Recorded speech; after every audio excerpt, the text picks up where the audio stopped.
Charging an electric car in Europe can really, really hurt sometimes. It can be inconvenient, it can be expensive. Is it even worth it? I'm joined today by a very special guest, Jan from Tesla Fix here in Germany, who's going to give us some insights on that. We'll have a conversation. I'm Brian. Welcome to Future Asa.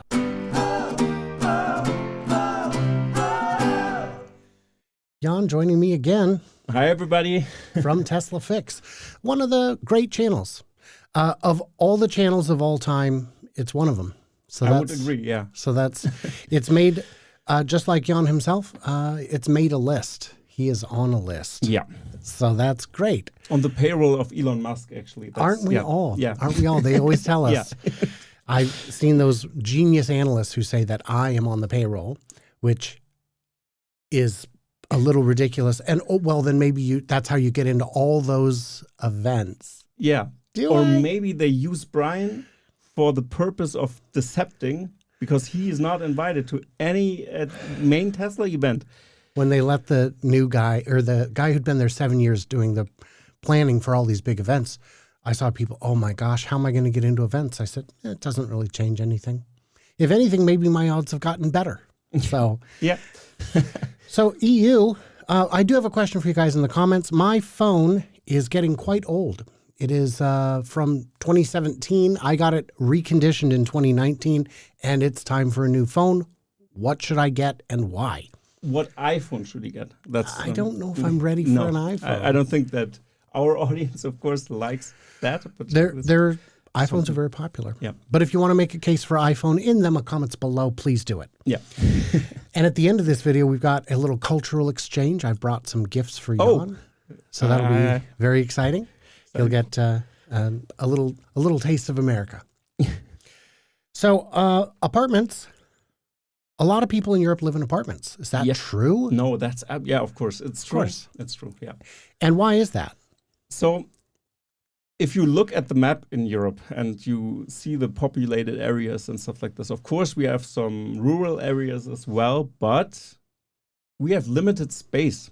And actually, there's no space that is kind of vacant anywhere somehow. So it's very normal that we build apartment complexes and then, store people in those apartments. Yeah. And it's also because the countries are so much older that before cars, a lot of buildings here predate automobiles. Yes. And so as a result, you'll find whole blocks where there's hundreds of apartments and just street parking. Mm-hmm. And it would have to be a whole lot newer building to even have underground parking. Mm-hmm. And even then, it would not be to the quantity that you would expect in an American apartment. Exactly. So in Germany specifically, there's something special. Since Second World War, there were a lot of bombings as well. So many cities were rebuilt, and then they kind of built it a little bit differently than before.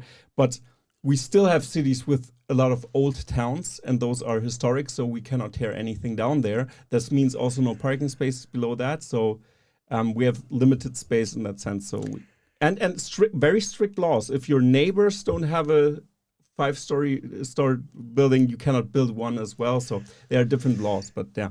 And I would point out, a lot of people get very upset when I say American to refer to the U.S. I was referring to the Americas because Canada, Mexico, U.S., and for that matter, South America does not have the same kind of building restrictions, or there are very few 200-year-old buildings in the Western Hemisphere. Mm-hmm.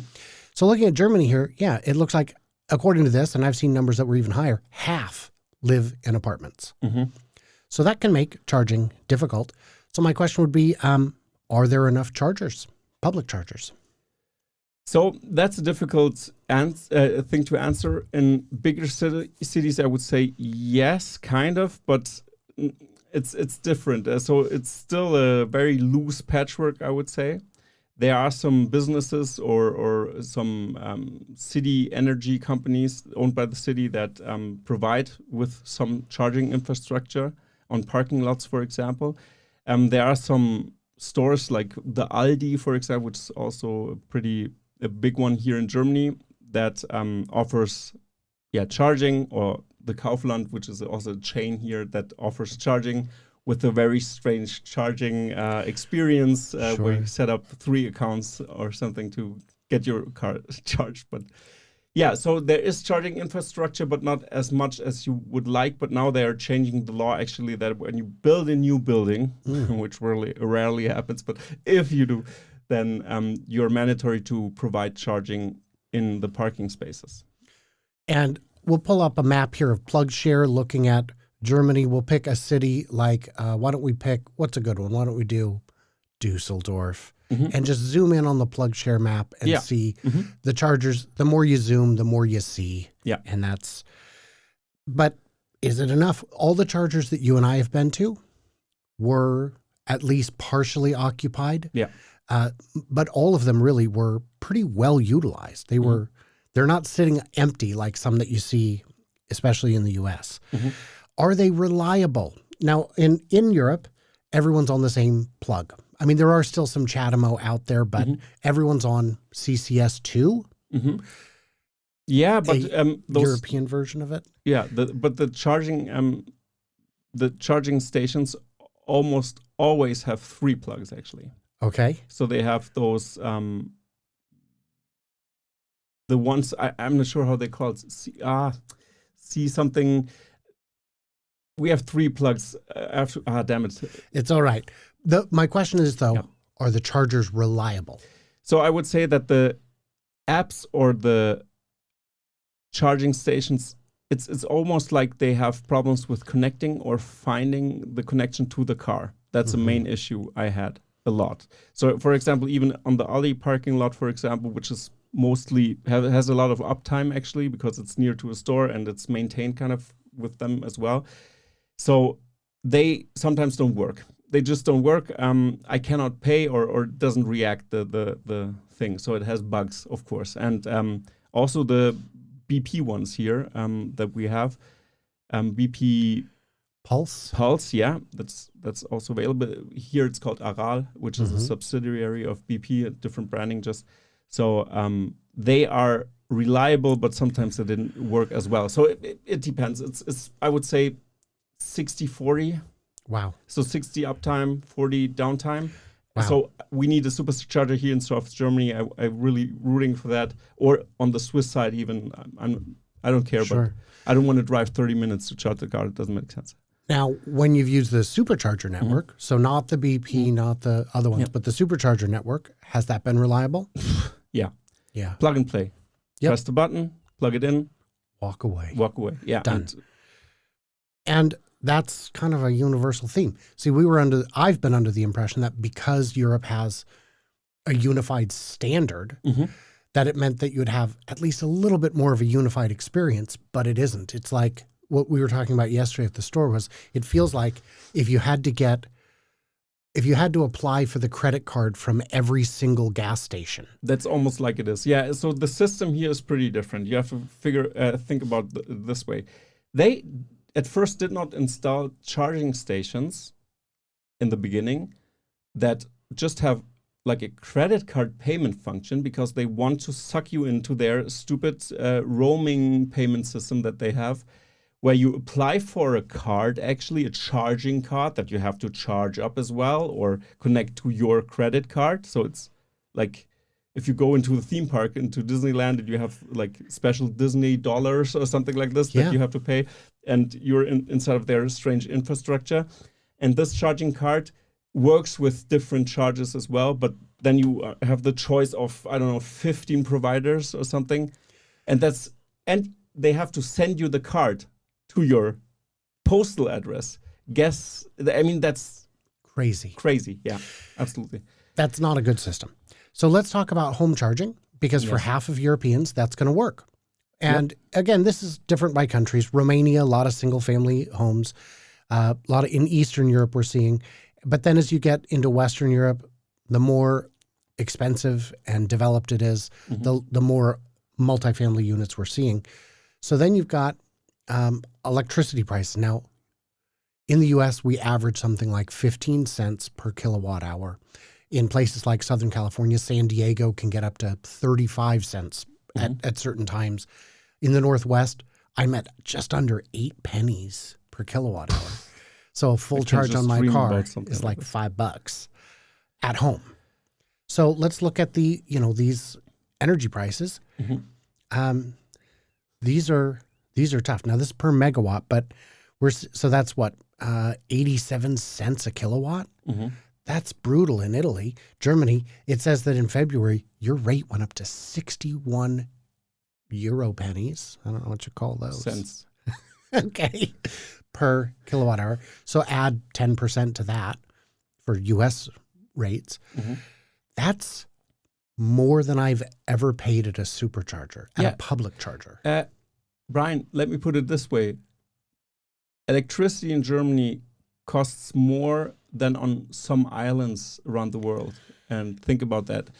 So we have some natural resources, but not many. We have lignite, like the lignite mine in northern Germany at Giga. Oh, do they have one in Grünheide? Yeah, they have one. So it's the same water reservoir they are taking from. So yeah, but we don't get into this episode. But so electricity is super expensive, and also since we don't own homes, that's why people don't invest into solar as much. Because of course, why would I put solar panels on the roof of a rental apartment, which is not allowed anyway? So yeah, we need that's where we need a solution actually to drive down prices of the electricity, because it's too steep. And that's not everywhere, but boy, is it in a few places. Yeah. And then the question becomes in public chargers. Yeah. What are you paying there? If it's from the city, actually, they're mostly the most priciest ones, actually, and they kind of have a monopoly on where to place them because it's the city. So the city owns a lot of property in the city here, for example, and this also differs a little bit. So in my area here, electricity prices is very expensive, and the city also provides internet, for example. You could also get fiber from the city itself, because our phone providers don't provide that here in some areas. So yeah, that's a little bit strange here that you pay a lot. I think 60 cents per kilowatt hour, and the charging is slow. That's the main thing. And the fast charger, for example, at BP costs around 80 cents per kilowatt hour. And I mean euro cents, so add something on top of that. But gasoline is very expensive in Europe. Yeah, it is. So it's still... For a liter of diesel, it's around €1.70 or something. Okay. So per gallon, that's over six-ish, yeah. So double check the math. Put it up on the screen. Yeah, €1.70 per liter is how many dollars per gallon? Got to give the Got to give Rosh some homework for the home folks at home. Yeah, so that's also very expensive. But one thing to note here, because Tesla likes to calculate the fuel savings always into your car. And I have experience, because now I own a Model 3 Highland since, half a year or something in that direction, since December. And what's interesting there, no, it's not cheaper per month for me, because of the electricity prices, to, charge my car. So this fuel calculating example, I have to fill up my tank more often than my gas car, of course, because my gas car doesn't leak when it just stands around. So I get 2% phantom draining a day or 1% phantom draining a day, depending, for example, hot weather. Of course, it regulates, it cools the battery when it's getting too hot to preserve the battery, which I prefer. Please do that, Tesla, yes. But do you leave Sentry mode on? No, that's already no Sentry mode. No cabin overheat protection. Yes, I do that too. Okay, so that you could turn off. Yeah, but still, I had to turn that off for the flight over here because I looked at my phone and I thought, why is my battery? Turn that off. Yeah. Okay.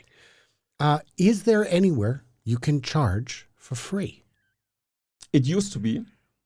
It's not anymore. Not anymore. It became too common and abused. Yeah. That's unfortunate. So Europe needs more public charging. Yes. It needs better integration. It needs better unification between the different providers.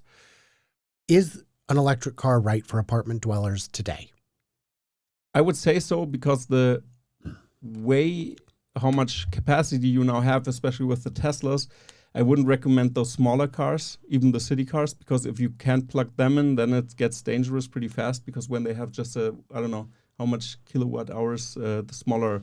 I've seen them in the 40 to 50 range. Yeah, something like this. I mean, the smaller ones, or a Chevy Bolt even, it doesn't make sense. So what Europe really needs is actually that people get housing for themselves, privately owned. Then it's a different story. Or when apartment complexes are built, then they now are mandatory to build charging infrastructure, or even provide it. If you ask, like, okay, I want to charge my electric car, then the homeowner is actually required to give you that. Yeah.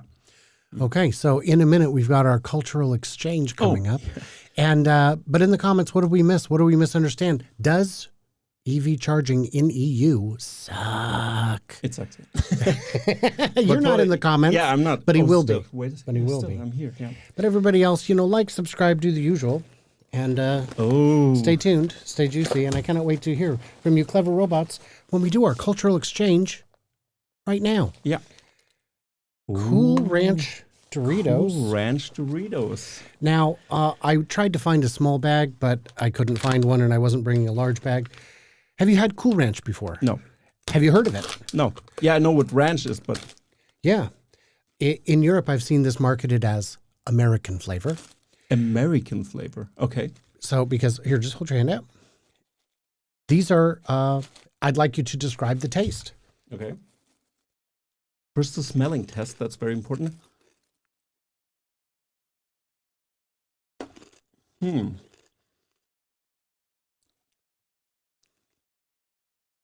Bold. So same bold flavor, like it says on the... Mm-hmm. Not a sponsor. No, sadly not. Dorito is not sponsoring this. Or generic chips brand is not sponsoring us. Well, it's real Frito-Lay. Yeah. Which ties in to the Tesla Semi. Mm-hmm.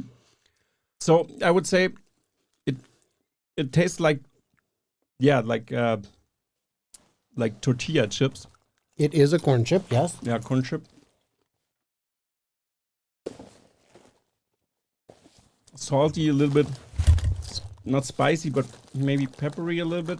Mm-hmm. There's definitely that. But it's good. I mean, it's a tortilla chip. It's not a salt tortilla chip. It tastes better than a salt tortilla. I cannot describe it differently. So I don't know what the distinctive Cool Ranch flavor is, because I don't know what Cool Ranch is.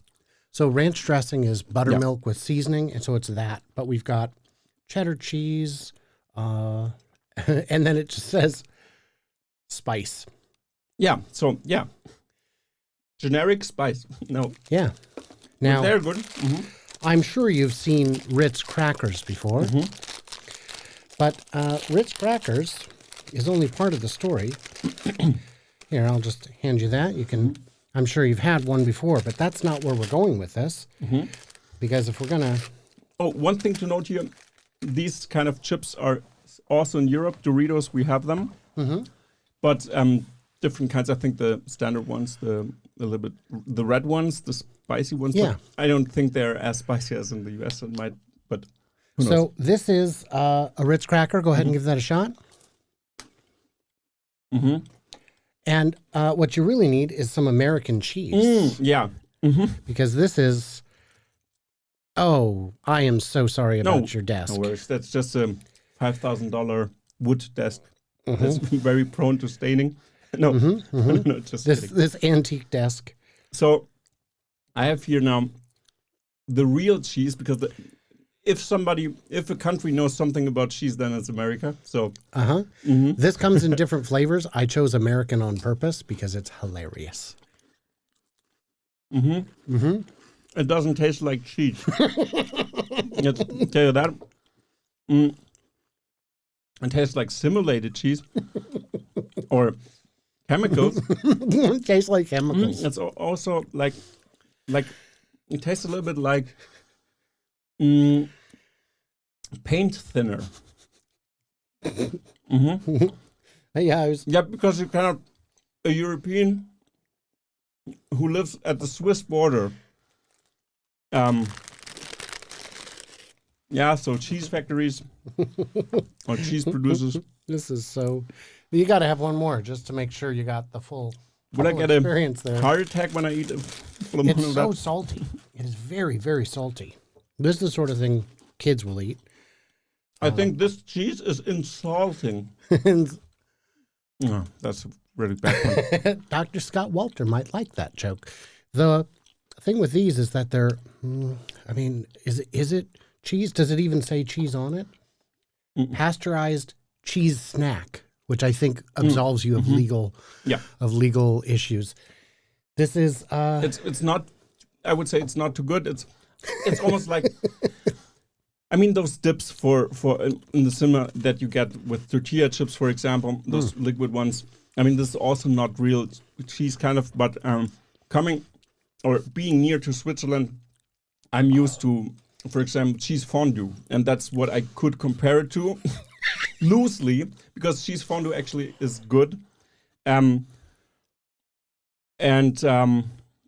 don't like wine. That's why there is cheese fondue that doesn't have this white wine taste, which is part of it. It's too bitter for me. So, yeah. So, but whatever. I think that's okay-ish. The Doritos, they are tortilla chips, so a little better. The Doritos I can handle, but this. It was just so American. Yeah, I had to bring it. This is Frankenfood, like personified. Yeah, when I was a kid, I was pretty amazed by stuff like this as well. I knew that they have the spray cans of cheese, but when America was great, you know, that's how we made our mark on the world. Obesity. So there's a lot of fun to be had. Well, we got a couple more episodes coming with Jan over the next who knows how long, and more cultural exchange. So definitely stay tuned for that. Thanks for hanging out with us, everybody. Hey, head on over to Tesla Fix, see what he's up to. Check him out. He's always got great stuff. He's got amazing guests. And I got to tell you. Especially this week, I got a lot of amazing guests. I have Brian on, then I have Brian on. Oh, did you hear that Brian is also coming on my channel? So, yeah, I think the next. He charges a lot. Yeah. His appearance fee is staggering. Don't worry, I've been stealing jewelry out of your office there. Yeah, always keep jewelry everywhere. That's a thing in Europe. It's a thing. They do. We were joking that we should. I said if we're going to the event together, we have to get fitted for tuxes. And Jan, of course, was like, "Oh no, not tuxes." And then he sent me pictures of these very beautiful Baroque. Yeah, very like. If you went to a formal event in that, people would tell you to tone it down. It was fun. So, and also on his channel, coming up in the next few weeks, he's got a very big, exciting reveal. Yeah. That will shock and amaze. So, yeah. See you guys in Austria. If you're coming, if you hung out this long, you don't need a second outro. So, thanks, Jan. Thank you very much, Brian.